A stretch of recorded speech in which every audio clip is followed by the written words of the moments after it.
Salut à tous, ici Victor Perrault. Bienvenue sur ma chaîne, où on explore ensemble les mystères de l'intelligence artificielle. Si vous êtes plus passionné par les nouvelles technologies et que vous voulez en savoir plus sur le monde fascinant des réseaux de neurones, alors abonnez-vous pour ne rien manquer. Vous êtes prêts? C'est parti. Bonjour à tous, et bienvenue sur ma chaîne. Aujourd'hui, je vais aborder un sujet qui me tient particulièrement à cœur, comment entretenir une marque employeur convaincante auprès des développeurs.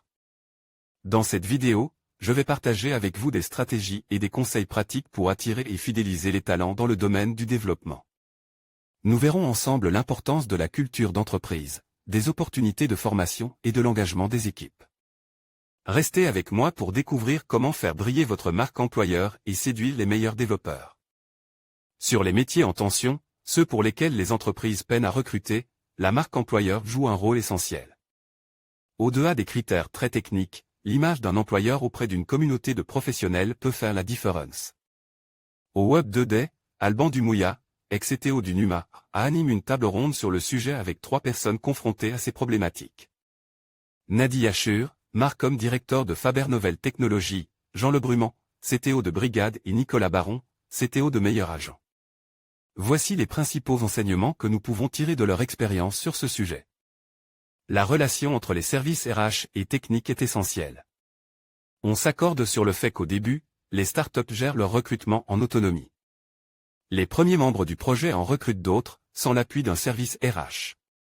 Quand on atteint un fort volume de recrutement à partir de 10 embauches par an, dirons-nous, on ne peut plus le faire sans service dédié.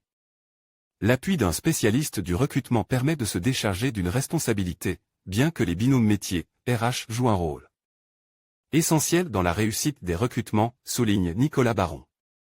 Le fait de structurer ces recrutements permet aussi de mettre à plat les process et d'uniformiser les process dans l'ensemble des équipes, selon Jean Lebrumand. Dans les faits, les liens entre les services RH et techniques peuvent se traduire de plusieurs façons. Chez Faber Novel Technologies, les développeurs commencent par écrire les annonces, car séduire dès l'offre d'emploi, c'est essentiel. Ils ont rédigé des annonces plus longues que ce qu'aurait fait un professionnel RH, c'était plus de taille, mais aussi sur un ton plus détendu. Les résultats ne se sont pas fait attendre, les candidatures ont été bien plus nombreuses et qualitatives.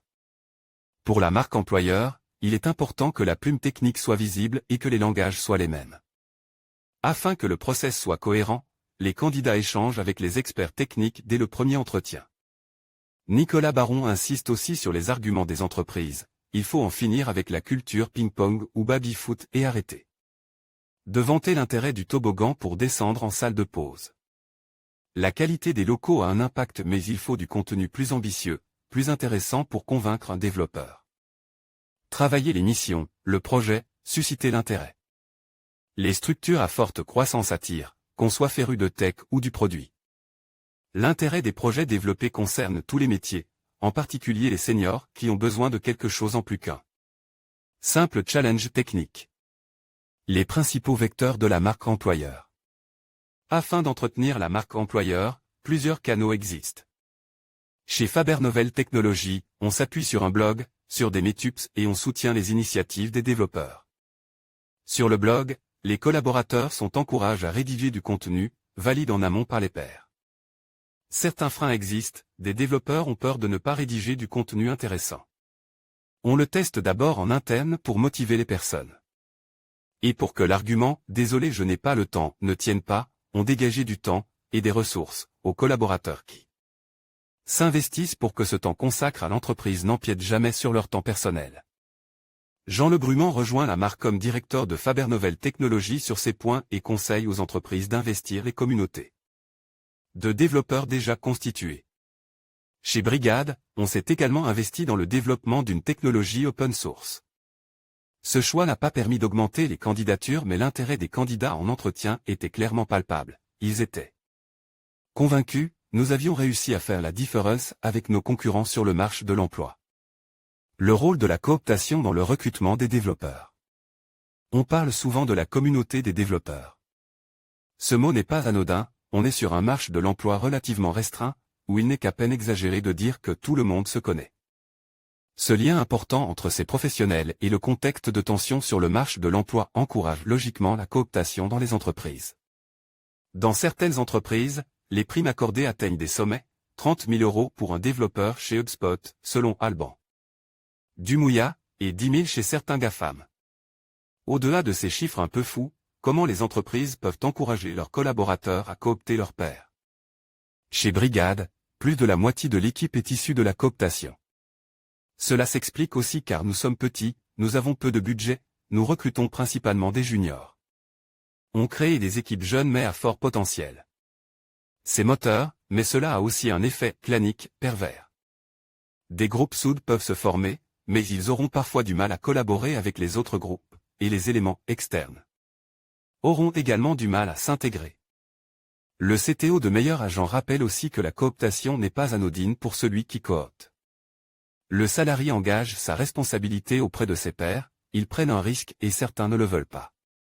Nos RH travaillent en lien étroit avec les développeurs afin de repérer les profils connus.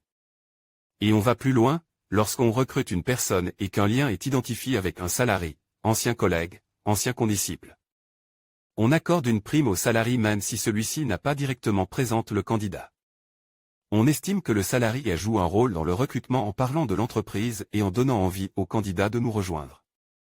Nadia Schur conseille également aux recruteurs d'observer l'évolution du taux de personnes cooptées, d'année en année, on peut ainsi juger de l'engagement des salariés dans les processus RH, c'est un indicateur important pour jauger la culture d'entreprise, l'authenticité est essentielle pour transformer l'essai.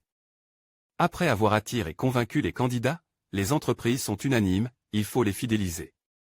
Sur la problématique de la rétention des talents, les interlocuteurs sont unanimes, l'alignement entre la culture d'entreprise et la communication marque employeur est essentielle. L'idée n'est pas de mentir au candidat, vous ne devez pas lui vendre un rêve en entretien et lui offrir une réalité bien moins reluisante sur le terrain.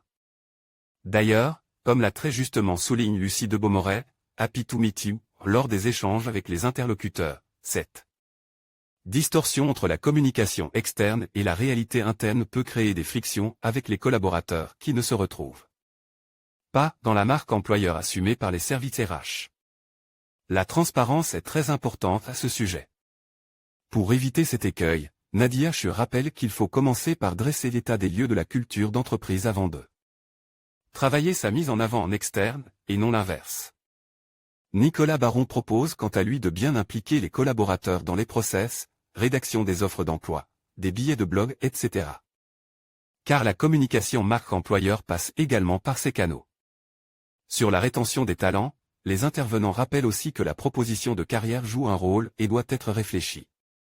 On ne peut pas promettre à tout le monde que dans 2 ans, tout le monde sera manager. D'ailleurs, beaucoup ne le veulent pas et préféreront devenir des experts techniques dans leur domaine. Valoriser les talents en interne et en externe, en évitant la paranoïa liée à la chasse, peut renforcer le sentiment d'appartenance à la communauté de l'entreprise.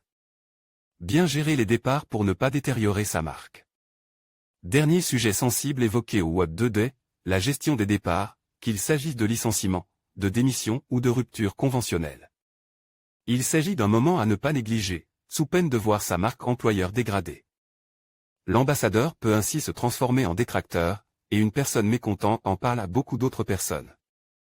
Si ces paroles sont publiques, la marque comme directeur de Faber Novel Technologies conseille d'y répondre factuellement et calmement. Elle rappelle également qu'un trop grand décalage entre la communication RH et la culture d'entreprise peut entraîner des départs.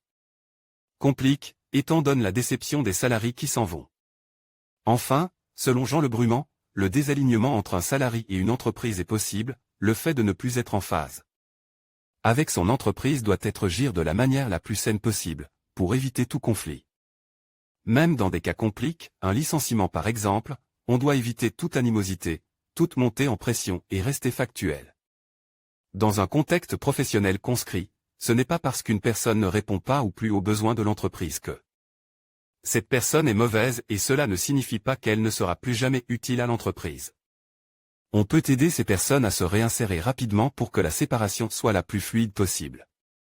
En entamant ainsi la discussion et en posant des bases saines, on enlève beaucoup de non-dits et on entretient de facto notre marque employeur auprès des développeurs.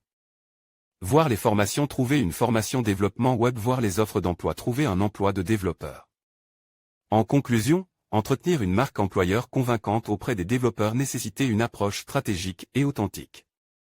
Il est essentiel de valoriser la culture d'entreprise, d'offrir des opportunités de développement professionnel et de favoriser un environnement de travail inclusif. En mettant l'accent sur la transparence et en écoutant les besoins des talents, les entreprises peuvent non seulement attirer les meilleurs profils, mais aussi les fidéliser sur le long terme.